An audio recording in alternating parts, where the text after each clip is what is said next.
Hello everyone, कैसे हैं आप सभी। आशा करता हूँ अच्छे होंगे, स्वस्थ होंगे, अपनी ज़िंदगी जी रहे होंगे। आज हम करने जा रहे हैं MP3 का बहुत ही इंपॉर्टेंट टॉपिक क्या है, इंपॉर्टेंट क्वेश्चन करने जा रहे हैं जो कि बहुत ही रिपीट होता है क्वेश्चन एग्जाम्स में, सेमेस्टर एग्जाम में। तो बहुत ही इंपॉर्टेंट क्वेश्चन है ये, अच्छे से एक्सप्लेन करूँगा। देखते हैं कैसे होता है ये 0 to 2 पाई कैसे करते हैं। इस प्रकार क्वेश्चन कभी भी आते हैं तो d theta upon 1 minus 2p sine theta plus p square, ये क्वेश्चन है हमारा। और इसमें क्या क्या बोल रखा है, इसने बोला वेयर, मतलब क्या है where p square less than 1, ये इसने लिमिट ये बता दिया कंडीशन और ये दे दिया क्वेश्चन। अब इसको हमें सॉल्व करना है। और एक और इम्पोर्टेंट इसमें चीज़ दे रखी है कि नहीं, कुछ नहीं दे रखा, बस तो नहीं दे रखा है। देखो ये बहुत ही इंपॉर्टेंट क्वेश्चन है, ये पेपरों में भी आता है। तो देखो इसको करते हैं, सॉल्व कैसे करते हैं। याद रखना, इंटीग्रेशन सॉल्व करने के लिए डिफरेंट तरीके होते हैं, डिफरेंट टाइप क्वेश्चंस के लिए। जैसे कि अगर यहाँ पे कॉस थीटा साइन थीटा वगैरह की अगर ट्रिग्नोमेट्रिक टर्म्स नहीं होती है, एक्सपोनेंशियल, जैसे कि हम साइन को एक्सपोनेंशियल टर्म में लिखते हैं, वो नहीं होती, तो आपको सिर्फ पी को जेड बनाना था। जेड के आपको पोल्स निकालने थे, पोल से रेजिड्यू और रेजिड्यू से आपका आंसर क्या होता है 2 pi i into sum of residue. लेकिन कभी भी आपको ट्रिग्नोमेट्रिक टर्म्स दिख रही हो तो आपको पी वगैरह को जेड वेड कुछ नहीं मानना, आपको ट्रिग्नोमेट्रिक टर्म को ई की फॉर्म में लिखना है। ई की फॉर्म में जो आपने लिखा है तो ई को जेड मान लेना है, फिर डी थीटा को भी जेड की टर्म में कर लेना है, फिर पोल्स निकाल लेना है। फिर वही तरीका है, पोल्स निकाला, रेजिड्यू हुआ, रेजिड्यू से फिर 2 pi i into sum of residue. Same सब में यही लगता है। तो देखो इससे पहले तो आप साइन थीटा की टर्म आपको बता देता हूँ कि कभी भी साइन थीटा को एक्सपोनेंशियल की टर्म में कैसे लिखते हैं कि इसका ए की पावर आयोटा थीटा माइनस ई की power minus iota theta upon 2i, ये होता है साइन थीटा का फॉर्मूला। अब क्या करना है हमको, साइन थीटा की जगह हमको ये लिखना है। क्यों? क्योंकि ए की फॉर्म में लिखेंगे फिर उसको जेड मान लेंगे तो सिंपल रहेगा, इतना बड़ा। तो ऐसे यही फॉर्मेट होता है इस प्रकार के क्वेश्चन को सॉल्व करने का। तो 0 to 2 pi D theta upon 1 minus 2p sine theta की वैल्यू क्या है, e की पावर आयोटा थीटा माइनस सी की power minus iota theta upon 2 iota into plus P square, ये रहा। अब आप क्या कर सकते हैं, integration 0 to 2 pi D theta upon, देखो इस ये 2 से ये 2 कट गया कैंसिल, इस 2 से ये 2 कैंसिल, तो अंदर क्या ये बचा हमारा, ठीक है। 1 माइनस पी को भी अंदर मल्टीप्लाई कर देते हैं, 1 माइनस पी ई की power iota theta plus minus P अंदर मल्टीप्लाई होगा, minus minus plus, plus P e की पावर माइनस आयोटा थीटा, और ये आई दोनों के इन दोनों के डिवाइड में है आई, ठीक है, प्लस पी स्क्वायर। अब देखो डी थीटा है, यहाँ पे ई लिखा है, ई थोड़ा कॉम्प्लेक्स सा लग रहा है तो आप ई आयोटा थीटा को आप z कंसिडर कर लो। उसके बाद देखो यहाँ पे जैसे आप z लिखोगे तो यहाँ तो डी थीटा है तो थीटा को भी z बनाना पड़ेगा, तो आप कुछ डिफ्रेंशिएट कर दो इसको। e का कभी भी डिफ्रेंशिएट करते हैं तो e के ऊपर जो वेरिएबल होता है, e के ऊपर जो वेरिएबल थीटा है, इसके आगे जो होता है वो कांस्टेंट होता है। तो कभी भी डिफ्रेंशिएशन कर रहे होते हैं तो कांस्टेंट टर्म आगे आ जाती है मल्टीप्लाई में, तो इसका डिफ्रेंशिएशन करोगे तो आयोटा आ जाएगा बाहर, e की power iota theta equal to ये हो गया डी थीटा के रिस्पेक्ट में डिफरेंशिएट दोनों साइड। तो डी थीटा की वैल्यू क्या आ गया, डी थीटा आ गया हमारा d z upon iota e की पावर आयोटा थीटा, ये आ गया। ए की पावर आयोटा थीटा को हमने ऑलरेडी जेड मान रखा है तो यहाँ पे हम जेड लिख सकते हैं इसकी जगह। अब डी थीटा को रिप्लेस कर देंगे इससे और ई को रिप्लेस कर देंगे जेड से। देखो तो जैसे ही आपने इसको किया 2 पाई, इसको किया आपने D z upon iota theta को अंदर मल्टीप्लाई हम बाद में कर देंगे, पहले हम ई को जेड लिख देते हैं, 1 माइनस पी ई की p z plus p 1 by z. क्यों? क्योंकि माइनस में है ना पावर, ई की पावर आयोटा थीटा जेड है हमारा, लेकिन अगर माइनस लगा दोगे तो वो इन्वर्स में हो जाएगा 1 बाय जेड, और अपॉन पाई तो इन दोनों के डिवाइड में है ही, प्लस पी स्क्वायर। अब इसको मल्टीप्लाई करना, आयोटा डी जेड तो लिख दिया था ना, आयोटा जेड से अब डिनोमिनेटर पे मल्टीप्लाई करेंगे, तो यहाँ पे आयोटा जेड से मल्टीप्लाई करेंगे तो 1 को मल्टीप्लाई करेंगे आयोटा जेड से, ये तो आयोटा जेड हो गया।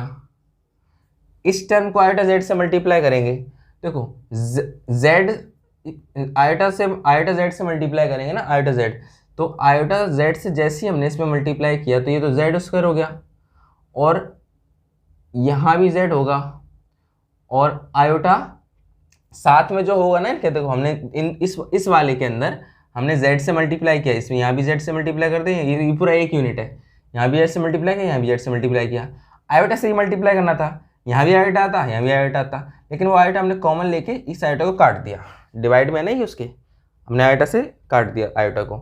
अब ये बना, अब देखो ये जेड से ये जेड भी कैंसिल हो गया, ये भी कैंसिल हो गया, तो अब देखो कितना सिंपल बन गया ये। अब इसको आपको क्या करना है, ये सिंपल हमारी क्वाड्रेटिक टाइप की बन गई है।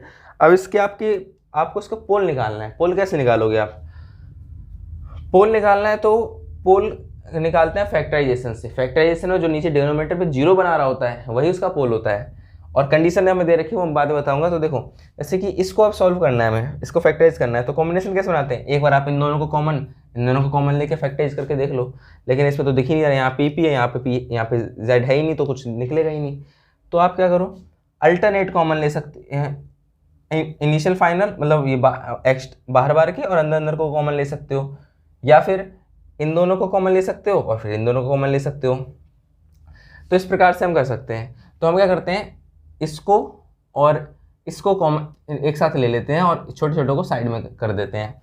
तो देखो इंटीग्रेट हमने किया 0 to 2 पाई डी जेड, साथ में लिख देते हैं बड़े बड़े वाले एक साथ, ये हो गया P square minus P Z square एक साथ हो गया, प्लस पी और प्लस आयोटा जेड। अब इन दो यूनिट हमने मतलब इसी को रीअरेंज कर दिया, दो यूनिट बना दी। अब इसमें से कॉमन लेते हैं, कॉमन लेके हमें कॉमन क्या मिल सकता है, इंटीग्रेशन में बाद में लगा दूंगा, पहले मैं फैक्टराइज कर देता हूँ इसको कैसे करना है। देखो इसको आप अगर p निकालते हैं कॉमन इससे, अगर आप इसे सिर्फ p निकालते हैं तो ये क्या बन जाता है, ओ एक सेकंड, यहाँ आयोटा से मल्टीप्लाई करना, सब जगह यहाँ भी आयोटा से मल्टीप्लाई किया, इस वाले भी आयोटा से मल्टीप्लाई किया तो नीचे वाला हट गया था, यहाँ भी आयोटा से मल्टीप्लाई करेंगे। ओके इट्स माय मिस्टेक, ठीक है। अब देखो सही जगह लगाया ना मैंने आयोटा, पी स्क्वायर वाली टर्म है, सॉरी पी स्क्वायर वाली टर्म है, यहाँ पे आयोटा, देखो iota P square minus P Z square plus P iota Z, ये सेम हमने यहाँ पे लिख दिया। अब देखो इसमें कॉमन क्या दिख रहा है नीचे डिनोमिनेटर पे, इसको भी हटा दो, सिर्फ सीधे जो हमारा आएगा उसको हम डायरेक्ट यहाँ लिख देंगे। इनमें कॉमन क्या दिख रहा है, इनमें कॉमन p दिख रहा है, तो जैसे ही आपने p कॉमन लिया अंदर क्या बचा, आयोटा माइनस जेड स्क्वायर बचा अंदर, अगर आपने p कॉमन लिया तो। और इससे आप क्या कॉमन ले सकते हो, इससे तो आपको कुछ मिलेगा ही नहीं कॉमन, आयोटा जेड, ठीक, तो इससे तो आपको कुछ कॉमन मिल ही नहीं रहा। तो आप क्या कर सकते हैं, ओहो आयोटा जेड से मल्टीप्लाई किया था हमने, आयोटा जेड यहाँ मल्टीप्लाई किया, आयोटा जेड यहाँ पे, आयोटा सिर्फ आयोटा नहीं, आयोटा जेड मल्टीप्लाई होता है, आयोटा जेड, तो आयोटा जेड मल्टीप्लाई हुआ है, हाँ तभी सोच रहा हूँ फैक्टराइजेशन क्यों नहीं हो रहा, आयोटा जेड मल्टीप्लाई हुआ था, आयोटा जेड। तो अब देखो क्या कॉमन मिल रहा है, p कॉमन मिल रहा है और एक z कॉमन मिल रहा है, तो पी जेड आपने कॉमन ले लिया, जैसे आपने पी जेड कॉमन लिया अंदर क्या बचा, सिर्फ आयोटा बचा और p बचा, इस वाले में जेड पी कॉमन लिया तो सिर्फ आयोटा और p बचा, माइनस जेड एक चला गया और p तो एक ही था वो चला गया। अब देखो ये इसमें तो कुछ कॉमन नहीं है, ये तो एक यूनिट है।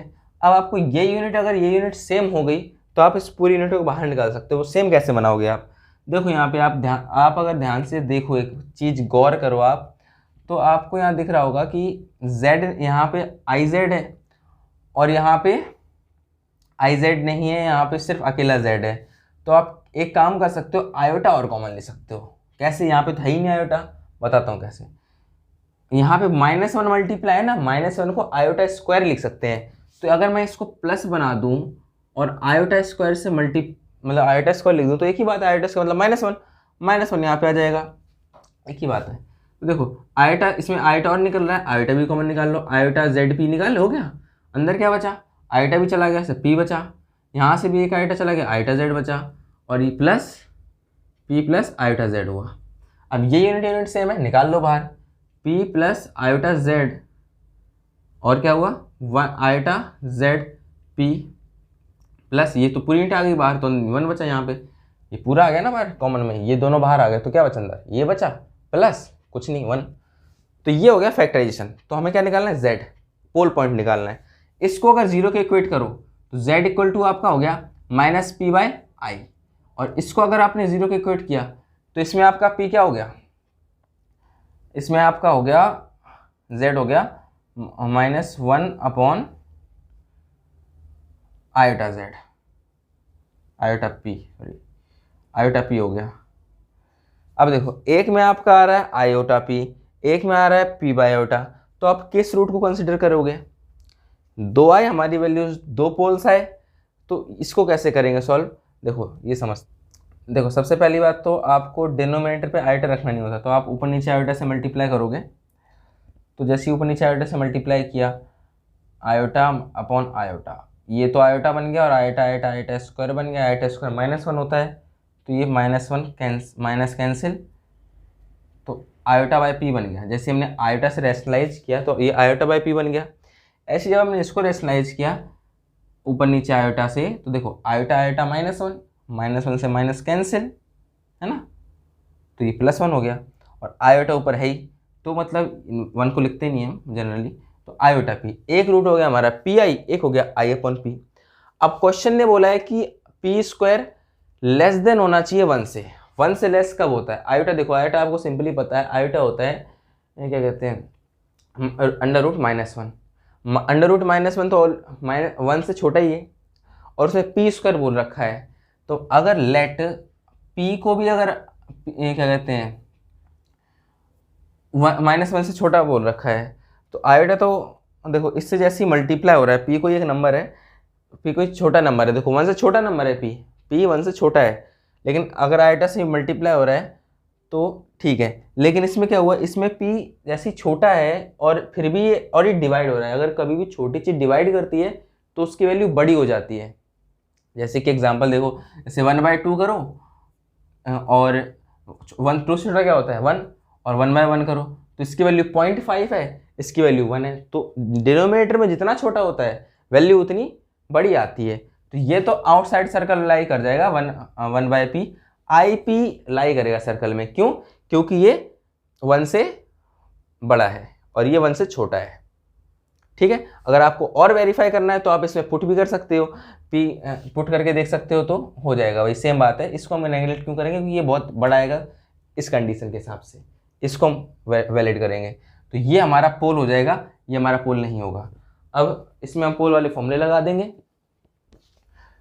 पोल का फॉर्मूला क्या कहता है, कैसे लगाते हैं वो बताते हैं। देखो पोल तो आ गया हमारा, अब रेजिड्यू निकालना है हमें ना, रेजिड्यू कैसे निकालते हैं, रेजिड्यू का फॉर्मूला होता है लिमिट एंड ए ये z tends to pole point, pole point क्या है iota p, pole point iota p हो गया, और फिर होता है z minus pole point, pole point क्या है आयोटा पी, डायरेक्ट कर रहा हूँ मैं, फॉर्मूला नहीं लिख रहा, इनटू फंक्शन, फंक्शन क्या है ये, लेकिन ओहो पूरे मिटा दिया, चलो कोई नहीं, मेरे को याद है हल्का हल्का, क्या था फंक्शन,